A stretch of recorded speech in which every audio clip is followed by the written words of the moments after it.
You wanted the best. You've got the best podcast. The hottest podcast in the world. The Chris Voss Show, the preeminent podcast with guests so smart you may experience serious brain bleed. The CEOs, authors, thought leaders, visionaries, and motivators.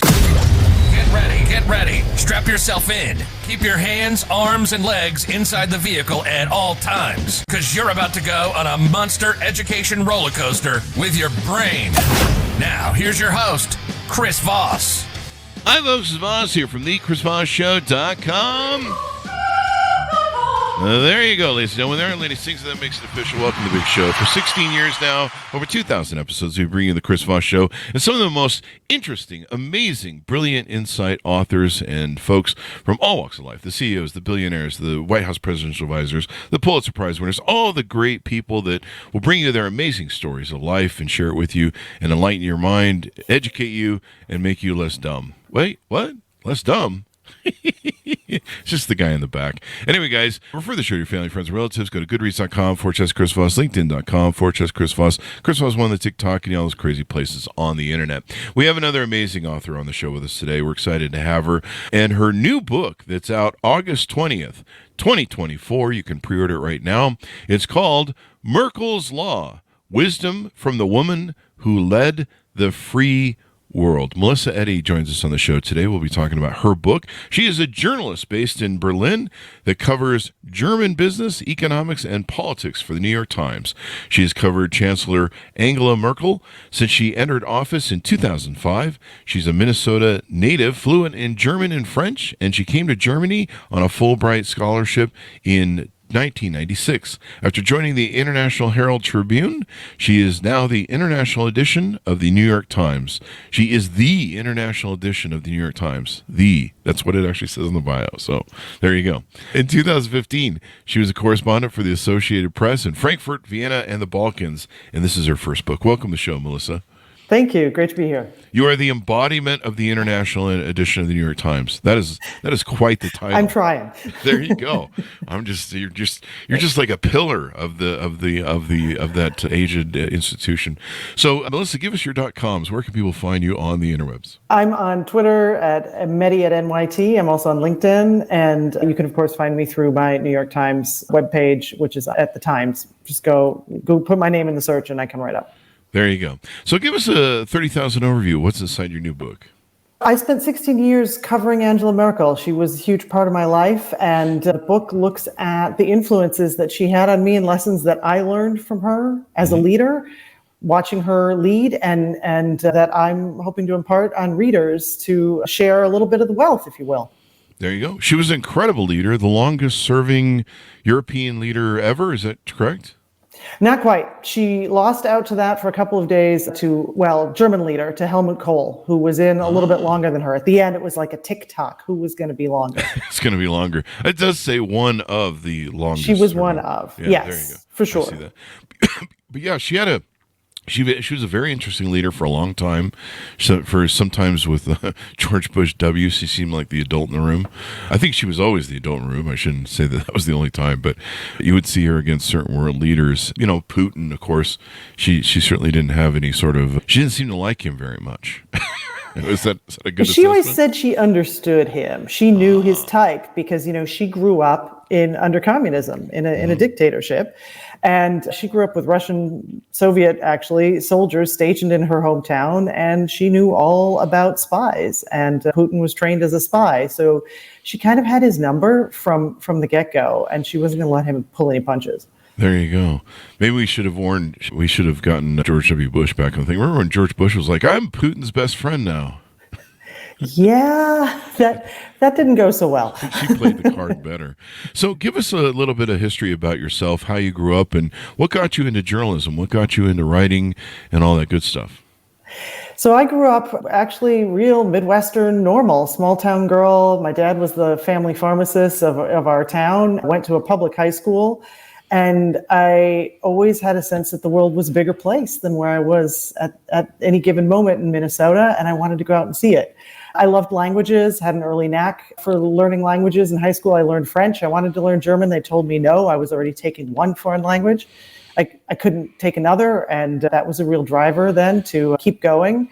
So I just started heading east. I went to the East Coast for college, and then I made my first trip to Europe, spent some time over here, and was just sort of taken by all the history and that you could cross borders and be within a span of a day in 3 different countries, speaking 3 different languages. Yeah. So I thought there's got to be a way to actually marry that with a profession, and that's how I came up with journalism.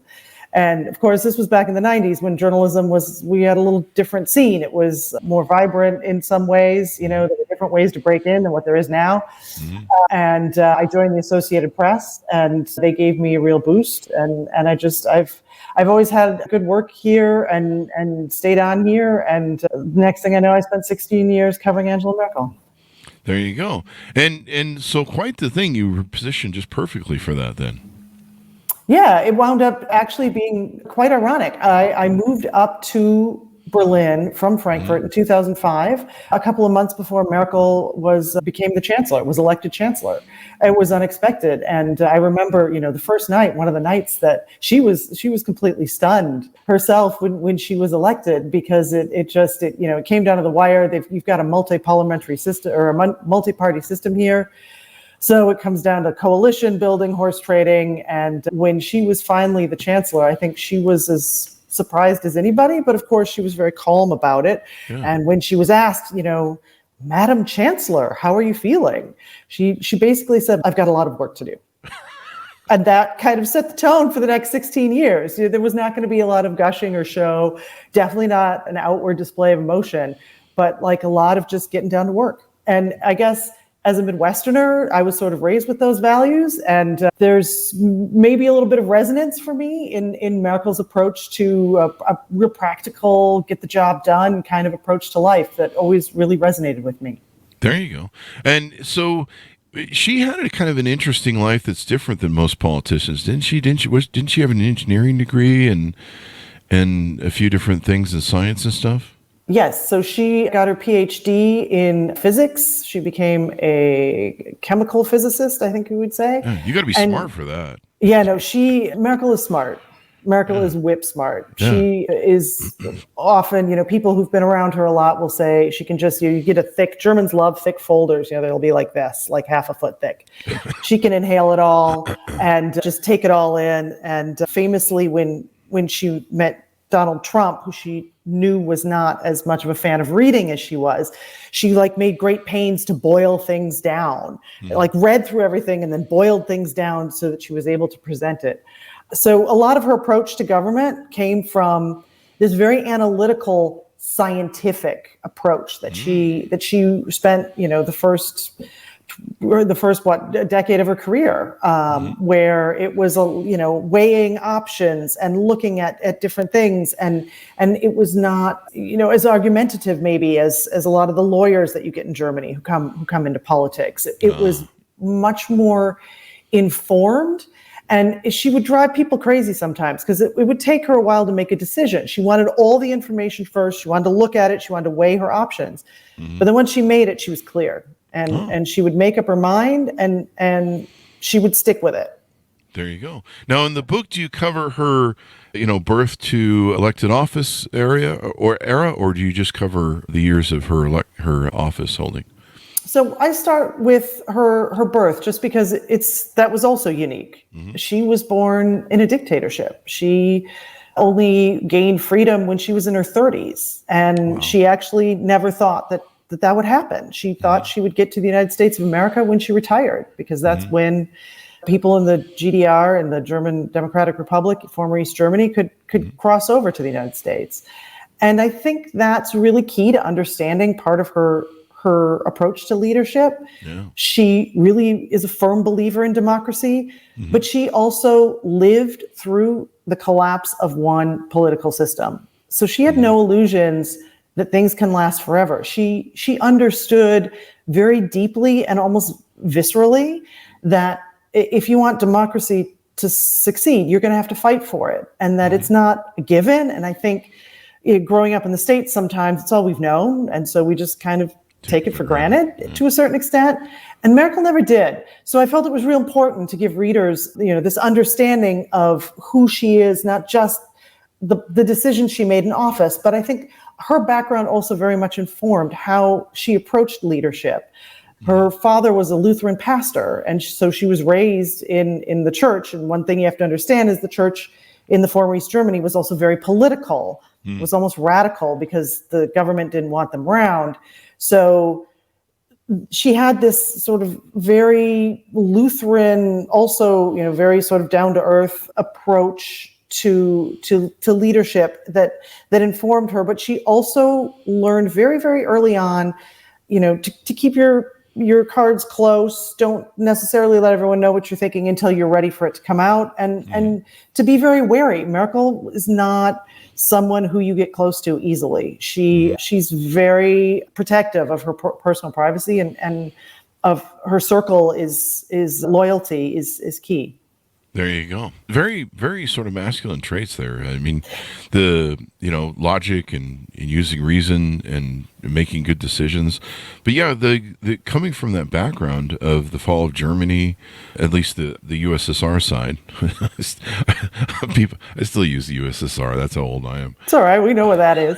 That way there's no confusion. I still remember cowering under my steel desk because that was going to defend me against the Russian nuclear bombs, of course. We all know that works perfectly. Right. So, I mean, there's no one going to be left over to know otherwise. But it is interesting to see how Russia's working today. One of the things you talk about in the book is the pinnacle, or what you call the Merkel diamond, or I'm not sure if you coined that term, but the Merkel diamond. Tell us a little bit about that. Yeah, it's her hands like this, which actually, if I may, you'll see we chose that for the cover of the book. It's kind of a funny story because she became incredibly well known for this. You would always see her standing, and she would have her hands in this position, and people started noticing it and commenting on it. And she herself tried to sort of blow it off and just say, I had to do something with my hands, and women don't have pockets, so we can't stick our hands in our pockets. Yeah. And so that became what I did with my hands.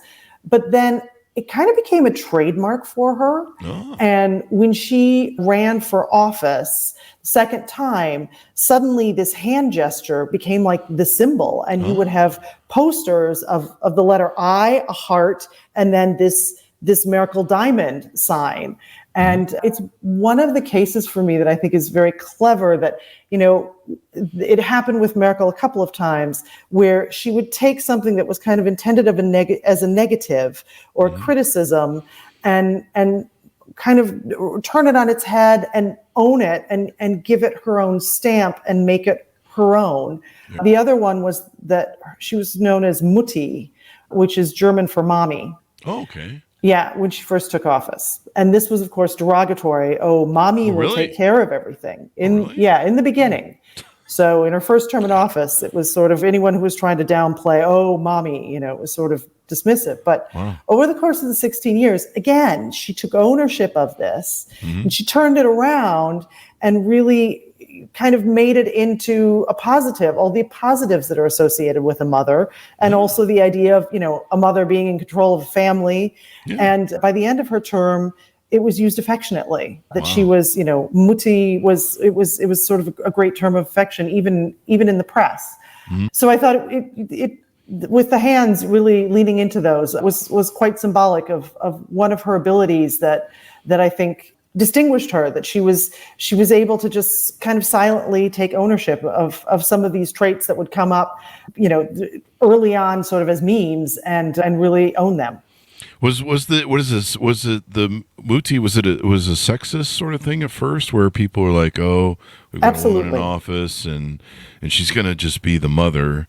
She's not going to be a real leader. It was a slight that way, huh? It was a slight that way, yeah. Wow. Because it was sort of assumed that she would only last, if at most, a 4-year term, which is your standard term in Germany if a government doesn't collapse. And there were enough men circling around who thought, okay, she managed to land this coalition. We'll let her lead this government, and then, we'll move her along. And once she got into power, she made sure that she held on to it until she was ready to relinquish it. Sounds like she was very wise in her decisions. We should get Ramstein Ramstein to do a song about this. It's amazing how huge they are in Germany. It's just crazy. I watch their concerts and I'm like, holy crap. I have no idea what they're saying, but it sounds so awesome. You don't need to know. Some things it's just better to go with it. Yeah, I think I read Exactly. one song and went, yeah, maybe I don't need to know. But so, you know, she seemed always very wise. She seemed always very composed. Like I said, I mean, do you write about that incident that was kind of a kerfuffle when George Bush put his hands on her shoulders and was rubbing them, and she kind of shook it off? That seemed like that was a moment that. Right. That really resonates with American because he put his hands on her shoulders.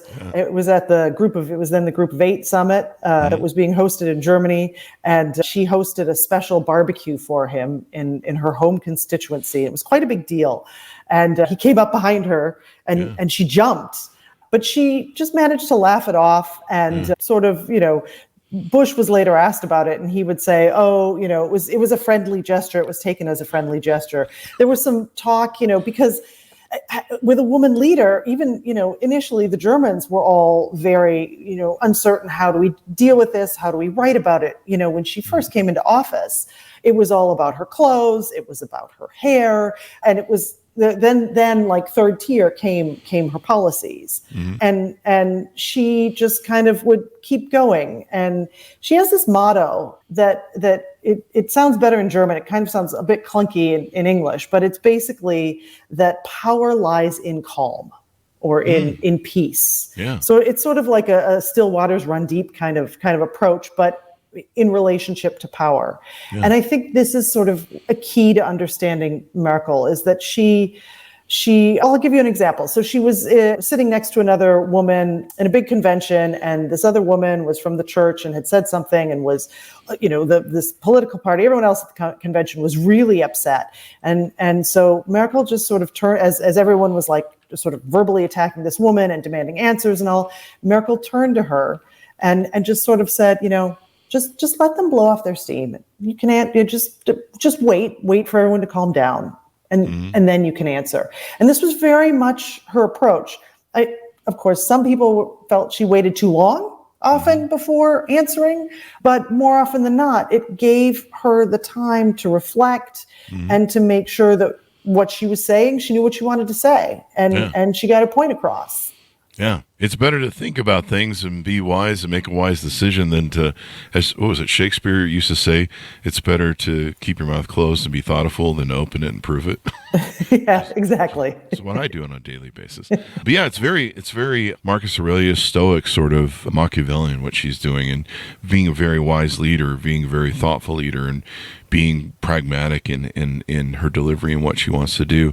And that pinnacling, I had read a long time ago that the pinnacling thing, going like this, whether you're sitting up, on a desktop, or whether your Trump hangs it down when he sits really low, and I don't think he does a very good job of it, but he's always doing that when he sits. If you see, probably trying to hide his diaper, I don't know, and but it basically means you're in your highest level of thought process, and it kind of, that's interesting. It kind of helps. It's a body language thing that when my dad used to have all these body language books, and so the pinnacling kind of means you're in your highest order of thought process. You're deep in thought, and you're kind of high in your wisdom thing. I don't know.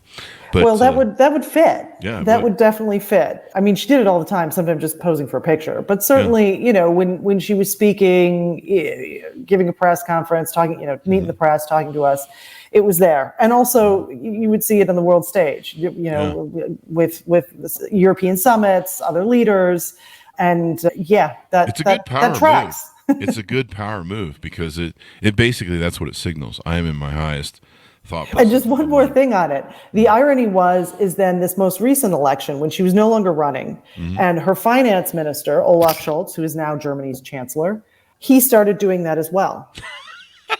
Sort of like, I can be chancellor. Look. And it was this like real sort of demonstration. He of course, now that he's in office, has stopped. But during the campaign, it popped up a couple of times. It's kind of interesting how, I don't know, what do they call them, a mnemonic anchor or something like that? There's the anchors that people have that, when when leaders or people, it's kind of a marketable thing, but there's like a mnemonic would indicate it's a word, but there's basically signaling that people do.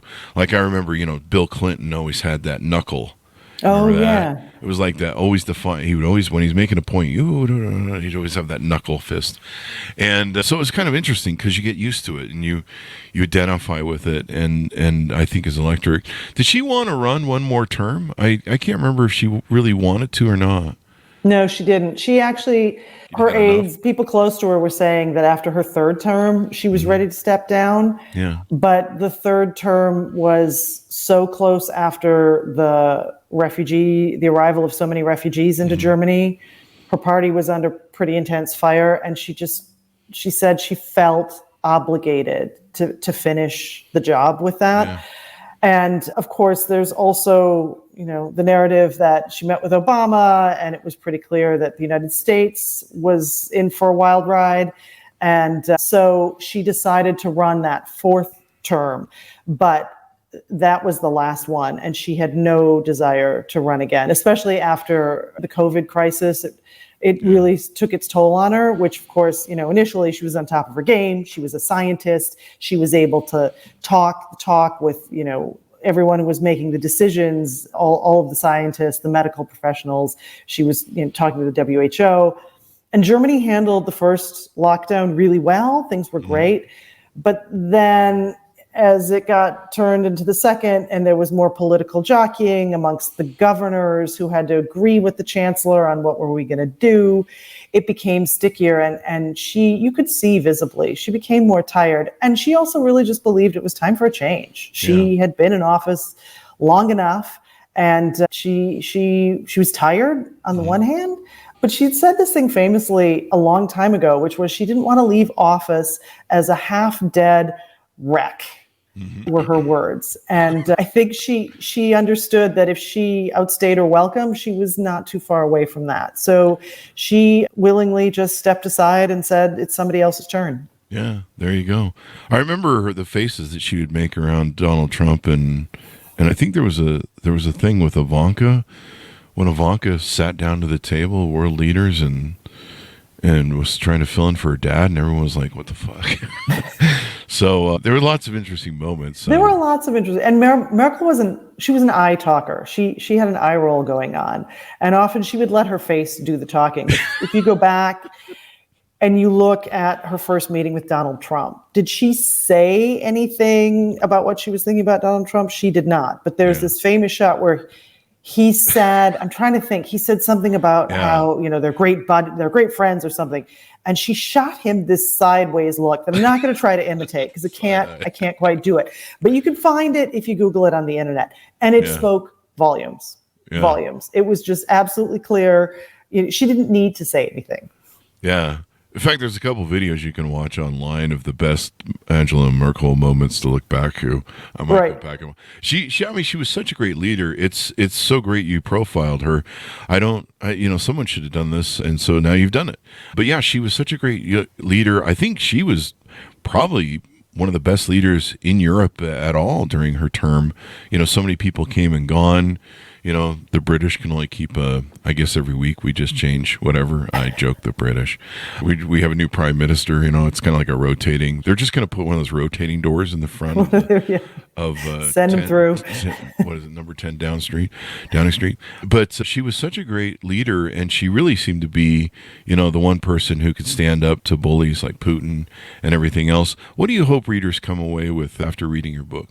In many ways, when I think about Merkel, she's a little bit the antithesis of the American politician, or at least recent American politicians we have been, with this reflection, with this wisdom, with this sort of very careful consideration. And she was never herself on social media.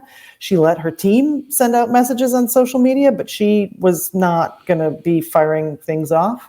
And my hope is that readers will understand that what they may have appreciated in her, these are qualities that I think, there's no reason why other leaders can't have them. I hope that they also understand how it is that she came to be seen as such a stabilizing force, and some clues into how she stayed in power for so long, and just some insights into some of, the sort of Merkel moments, if you will, that I was able to enjoy up close by being here all the time. It's a little bit sharing the wealth, I guess. And I mentioned in the book that there's a point where my friends and I, sometimes, my women friends will be like flustered about this or that, and one of us will be just like, okay, wait, what would Merkel do? Like, let's just take a Merkel moment, and it's really just seeing, having watched her in power for so long, come under fire, either as a woman, as a German,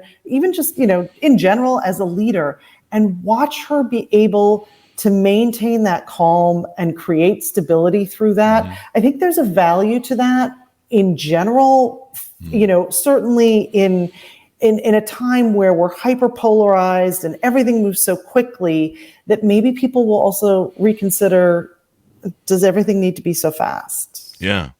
We need all to the think time. through I mean, there are maybe a little times you better. need to, Merkel also had decisions she had to make under the gun. Don't get me wrong. Like in my job, there are times you cannot stop and reflect. And I know that for millions of people that, they also, don't always have that time.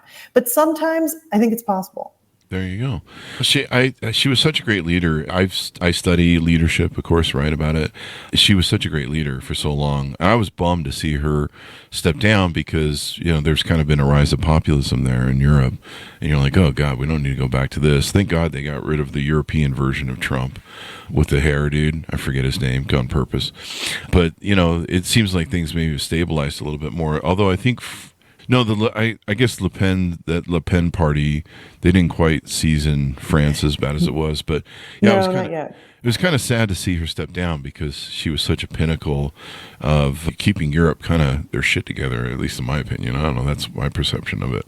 So yeah, I mean, hopefully she's always revered by the German people and what they did for, or what she did for them. But like I said, she was I can still feel the cringe of that moment of George Bush rubbing her shoulders and that look on her face.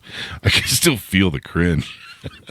But what's really interesting is that she and Bush became friends, later on. I mean, it started, and we see this pattern with Merkel, right? So with Bush, it was like the cringe moment, that back rub moment.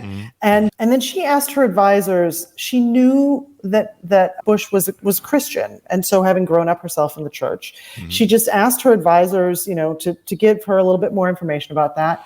And when she first would sit down with him, she would, she could speak to him about religion, about Christianity, about faith. And I think he really appreciated that. Yeah. And she, of course, revered his father, George Bush Sr., because she remembers George Bush Sr. as playing an essential role in allowing Germany to reunify. Because let's not forget that Margaret Thatcher famously said, 2 Germanys are better than 1.